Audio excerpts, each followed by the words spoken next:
Well, first of all, thanks a lot for inviting us. We are super happy to be here. And we're going to jump right into the library. Well, a friend of mine, a very good letterpress printer, just told me a few days ago that the problem with this book, with the Gutenberg Bible, is that he made it perfect. And in fact, many people will agree that most of the best books ever printed were printed in the first 100 years of printing history. Because, you know, books were extremely expensive back then. So it was worth spending time on them. And back then, these three, let's say, pillars of production were done in the same place. Yeah? So everything was kind of purposely built around a product. But economics got into the way. So basically these three things are now very, very separated to make it faster, to make it economically viable, and yes, and more profitable probably, right? Yes, economics, exactly like you say, got in the way. And the graphic designer. This is what Dreamstime thinks a graphic designer looks like. You guys are in the center of it all, really. You sit kind of right in the middle. You get blamed for things if something goes wrong. But you oversee the production. You also choose typography, which is really the base of graphic combination. It's one of the main tools for graphic designers. Yes, this one is something that I found looking at this, and this is what the clients want, supposedly. I don't know who is the author of this thing, but we figured out that having a good typographic library is a good way to get started. Hang on. And just because I've been renovating the last 5 years a house, this is also what applies to building renovations. So you can never have all three. Yeah? Yeah. You have to choose. Sorry, a little kind of. It has been in my mind for 5 years. I definitely don't recommend it. And it will continue to be for another 5 years? No. Okay. Curating a library. One of the things that I find interesting is having a purpose. Frutiger said, if you remember the shape of your spoon at lunch, it has to be the wrong shape. And this is my spoon, my dessert spoon. And when you eat ice cream in this, I can assure you, you will remember the shape. So someone had the brilliant idea of making a mix between a knife and a spoon and put it together in the same object. And that didn't work so well. And the same really goes for fonts. So quality fonts are usually built with a purpose in mind. And they will display certain kind of features for that particular purpose. So for example, our actually pretty much first collaborative typeface, Carmina, 14, okay. 12 years ago. 12 years ago, was built for very bad printing conditions, for kind of rough paper, fast printing, fast processing. So what we did was to add a lot of corners that, and to help kind of to keep the shapes very crisp. You will see that every encounter is very open, and everything tries to open the shapes, open the counters, and this is not how we intend the typeface to look like. This is how it should look like, so it will be converted into something readable under bad printing conditions. And the same happens with italics. Yeah, so you see that the serifs are pretty chunky because when you imagine the typeface then to be reduced to like 8 point on a very crappy paper, like the X East Block toilet papers, for example. I don't know. I'm just kind of silly. Well, why would you want to print on toilet paper? I don't know. Anyway, sorry. The sturdiness of the surface, you really need something that won't disappear, that won't kind of just is too fine to appear. And you also see these very deep crotches going in because it will get filled with a lot of ink. And in fact, when we released this typeface, soon after, I think it was Neville Sprodi's studio in England, they redesigned the Polska, which was a newspaper printed exactly like that. Too fast, Poland. too much ink, very bad paper quality. And as you can see, actually it happens. These big ink traps, they get filled in. And basically, what we accomplish by putting all these corners there is keeping the image crisp in the print.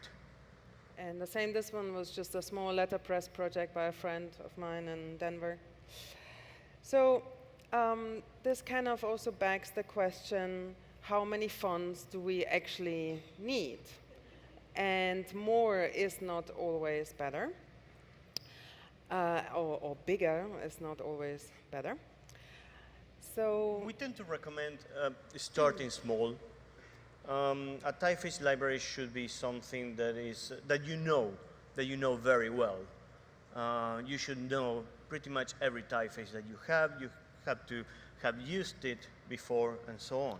So we think it's really more effective to go with quality. Yeah. So you have to kind of think of your library as an asset, as a permanent asset that's growing, of course, and that's scalable, so kind of think long term. But I heard something that can save us. This font package offers more than 3,000 fonts actually, for just $24. Okay. You can, and this is out of the actual brochure of this package, you can change up your typeface with every project without ever repeating. That has to be wonderful. So we want to talk a little bit about choosing typography. First, a note about quality. So, type design is a little bit like dancing. Music? Sound? No? It didn't happen. All right. It looks super easy when a pro does it, but then you get amateurs, and it looks like that. Good attempt, right? Vic, I know what you mean. I mean, and probably these typefaces, the 3,000 typefaces, they are not that professional, but again, you can speak to the goal because they have international characters. What the heck are international characters? I don't know, but it says so in the brochure. And listen to this. You have font families with several styles ranging from regular to bold. That has to be good. That's super, but no. No, it's not happening. Not happening. Okay, so we kind of have this, let's say, 4-layer system to help narrowing down the choice. Because, of course, now even more than ever, there's a sea of typefaces, and even us, or me, type designers, get very tired looking through just rows and rows of fonts. Yeah. The first layer that we recommend is looking at the purpose, of course, as we already mentioned, and to the role of the typeface. This means asking the right questions, like which kind of characters you need, which languages you're going to support. Well, what kind of reading is it? Is it fragmented reading? Is it continuous reading? So is it for a novel Or is it a dictionary? Is it just for kind of a headline? Bear into consideration that we're not talking about the aesthetics. We're not talking about how the font looks like, but what about the font is supposed to do here. And then, of course, you also have all the technical requirements that come with it, you know?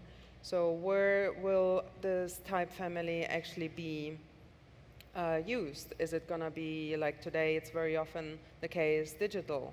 Or is it what kind of paper, what kind of rendering engines, and so on? Aesthetics is only the third step that we recommend taking into consideration. So we have seen how the font is going to be used and what for. We have seen how the font is going to be rendered, whether it is printed or on a screen.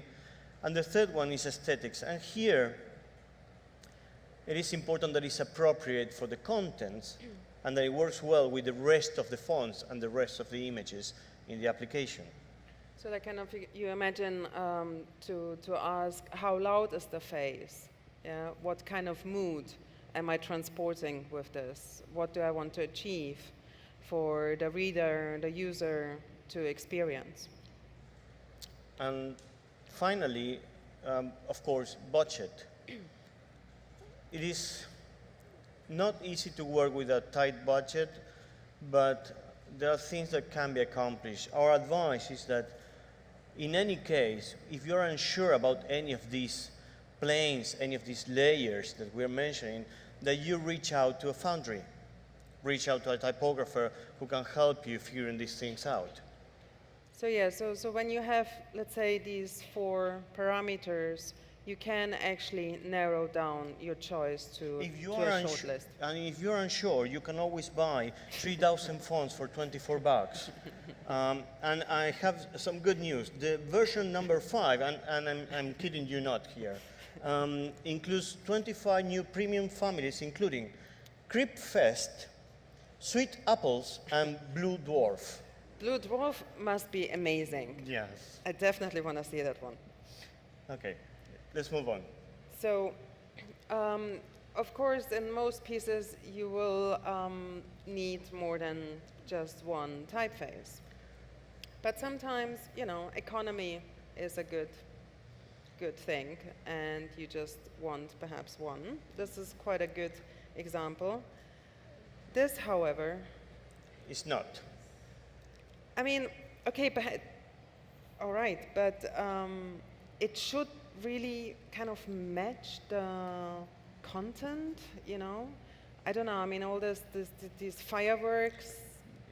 This is for people This is recovering from from mental health. brain No? strokes and Brain things like strokes, that. yeah. So it's hardly So not- appropriate. Yeah. And also, when we learn typography, we usually use this categorization system. That is the Vox and ATypI system. You might use something different, which is a great category system for learning typography, but it's not a very good one for working. So when you have your library and you separate things into workable chunks, it is important that you find a system that works for you. That might not be this one. So kind of one of the useful things we recommend is to detect if the type has a mechanic or an organic feel. So you have here on the top the let's say what we call organic, which would have a manual, a calligraphic feel to it. And at the bottom is mechanic, which basically means more machine-made, less handmade. And the same kind of argument can be applied to the sans serif. You can still see the more humanist sans showing this reminiscence of the hand, showing the hint of the calligrapher's pen, right? And this is particularly important when you really mix and match them, let's say, on the same level. So you want to find a good balance. I mean, that where the typefaces share a certain intention and a common language. And a good starting point is, we think at least, this organic mechanic approach. I hope that you will agree with us that the second line holds much better together than the first one, because both typefaces are speaking the same language. But sure, I mean, you don't want to probably go too homogeneous, and so it's a little bit a skill, perhaps, to understand the tension that you do want to create. So it's kind of a balance, a walk on the high line. And one of the interesting things is to extrapolate that into the non-Latin scripts. Multi-script, please. The global scripts. Yes. We cannot say non-Latin anymore. But on this side, again, these are all the extensions that we have been working for our typeface adult sons. But of course, there are things that we cannot do because they are really Chinese is too complex. quite tough. I mean, the minimum is 25,000 characters. You don't quite do that in 2 months. So we joined up with a Chinese foundry called Type, and yeah, this is from the family, the Adel Sans, just to show you some examples where we applied in a way this principle, what we told you before, these criteria of how to matching other scripts as well. We have been adapting these two typefaces to actually work together really well, and hopefully they will be released as a joint product in the next few months. Yeah. So let's talk about traps. Oh, this is my favorite part. When you grab, I want to say, free stuff is usually not that free, or it's not free of everything, so be careful. When you grab a typeface that is supposedly free and you type a single word in English, and you will say, well, this works pretty well, right? But then as soon as you start adding accents, punctuation, or something else, the thing starts falling apart. Yeah, crappy diacritics seem to appear. And by the way, if your client kind of complains about this little part in your invoice called font license, just try to give him or them the layout they really like. Try to set it in Arial, right, and show it to them. Might work, you know, might convince them. So this is how that is supposed to be. The accents in the upper cases are not the same as the accents in the lower cases. The caron is in line with that ascender, or at least high enough. It has an appropriate shape and not a comma shape. Comma, yeah. The space between the two L's and the middle dot in the geminal L is the same space on both sides. The slash is actually on the center of the L. These kind of things are important for native speakers of those languages. And yeah, spacing, kerning, that's all I have to say about this slide. It's important. But also an issue of trends. This is what the future was going to look like when we look at it from 1994. And now this looks like 1994. There you have it. But, you know, finally, it's quite good not to repeat what others have done just because it was successful. I will ask you, what do these brands have in common? What do you reckon? So, you know, try perhaps to get out of the comfort zone. I know we are all very uncomfortable perhaps at a certain point when we step over the threshold. But actually, something really great can happen just also by accident, by really letting yourself be drawn out of the comfort. So to kind of sum up, the library, we think, is a tool, is a very important tool that definitely should never hamper your creativity. And but it should not be limited by its boundaries. And also, when you choose typefaces, choose wisely, choose with a purpose, take a look at it, take your time, see what's inside the font, contact the designer, learn how it works, learn what it was built for. All these things can only help you achieve a better result. And yeah, perhaps, you will try to apply some of these parameters we suggested to combine the families that you have in your library. And try to be brave. Yes, whenever you feel that you did something truly creative, unique, that you're really proud of, that is the moment you should change. So we have an idea. Contact the type designer. Come and talk to us. We think that we should tape these 3 parts back together and start talking to each other, and so we can really take full advantage of all this talent. Yes, and the built expertise among the years, around the years. So yes. So we think key collaboration is a key for us, has been since the beginning, and we would love to talk to more of you and help do some great projects. Thank you.